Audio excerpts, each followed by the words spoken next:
लुटेरी बीवी।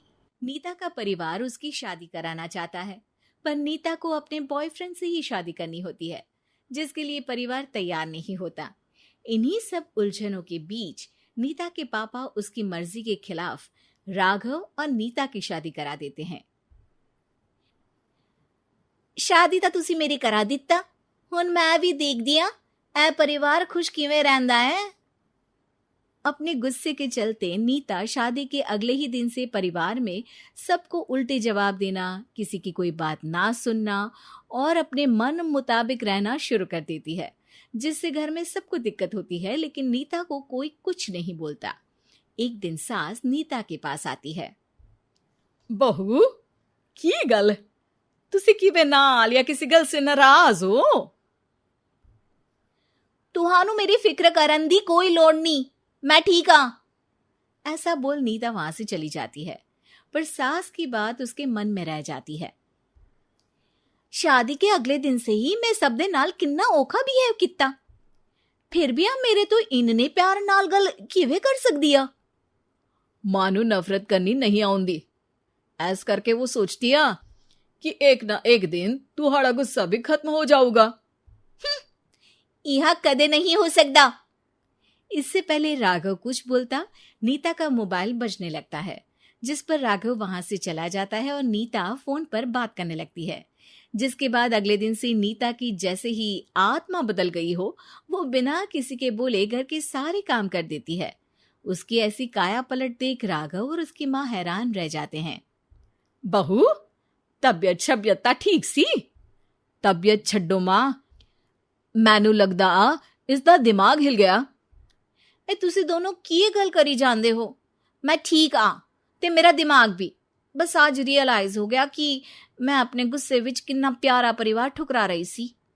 नीता की बात सुनकर सब बहुत खुश होते हैं और अब नीता सास की सेवा से लेकर पति की हर बात मानने लगती है, जिसकी वजह से कुछ ही समय में घर की सारी भाग दौड़ उसके हाथों में आ जाती है। उसी के साथ सास और राघव भी हर काम के लिए नीता पर ही डिपेंड हो जाते हैं। नीता, मेरा लैपटॉप किथे आ? बहू, मेरी दवाइयां। अब नीता अच्छी पत्नी और सर्वगुण संपन्न बहू बन गई होती है और इसी तरह विश्वास जीतते हुए एक दिन तिजोरी की चाबियां भी उसके हाथ में आ जाती है। ऐ हुई ना गल, हुन आएगा जिंदगी विच स्वाद। तिजोरी की चाबियां हाथ में आती ही नीता एक रात सास और पति के सोते ही सारे गहने और कैश लेकर घर छोड़ अपने बॉयफ्रेंड के पास चली जाती है। रवि, मैं आ गई, अब सानू कोई अलग नहीं कर सकता। ते वेख, मैं सारी ज्वेलरी ते कैश भी साथ ले आई। नीता की ये बात सुनकर रवि खुश हो जाता है और वो दोनों साथ रहने लगते हैं, जिसमें नीता पूरा समय काम करती है तो रवि उसके लाए पैसों पर ऐश करता रहता है। मैं तेरे तो प्यार कर दिया, ता करके ससुराल छड़ाई, और एक तू आ जो पैसों दे आगे कुछ भी नहीं देखदा। ओ महारानी, अपने काम तो काम रख, मेरे ते जुबान लड़ान दी जरूरत नहीं, वरना इस घर तो बाहर कर देना है। ऐ मेरा घरा, तेरा ससुराल नहीं, जीवे मन किया रहली, इथे रहन लाई, हाथ चला जुबान नहीं। रवि की बातें सुन नीता के सिर पर जैसे आसमान ही टूट जाता है। एक तेरे करके मैंने अपने मां पियो नाल उस भले चंगे ससुराल नु भी धोखा दिता, ते तू छड्ड परे, मेरी ही गलती आ। जे अखा उत्थे तेरे प्यार दा पर्दा डाल, उस दिन फोन ते तेरी गल्ला विच आ गई। जे नहीं आउंदी ता आज खुशी नाल उथे ही बैठी होनी सी। ए भाषण उन्ना दियो जिससे इसका फर्क पड़े, मेरे कॉल नौटंकी नहीं। रवि वहां से चला जाता है और नीता रोती पछताती वहीं बैठ जाती है। हाय रब्बा, ए मैं की कर दिता, उस घर विच भी वापस नहीं जा सकती। एक ता घर छोड़ा, नाल चोरी भी की, कोई मेहणु माफ नहीं करूंगा। घर कैसे वापस जाए, इसी डर से नीता रवि का घर छोड़ नहीं सकती। इसी तरह दिन बीतते हैं और उन्हीं के साथ हालात बद से बदतर होते जाते हैं।